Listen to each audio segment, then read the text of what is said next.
This cabin air filter is located underneath the passenger side floorboard. There is a housing cover that you easily just slide off. It just pulls straight down. And now we can actually pull out the old cabin air filter.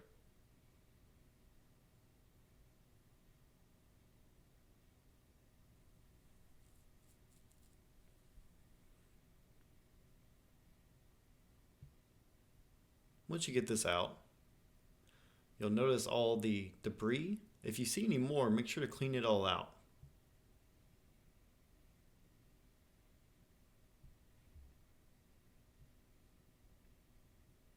Now, when we're putting in the new one, we need to make sure the airflow is in the right direction.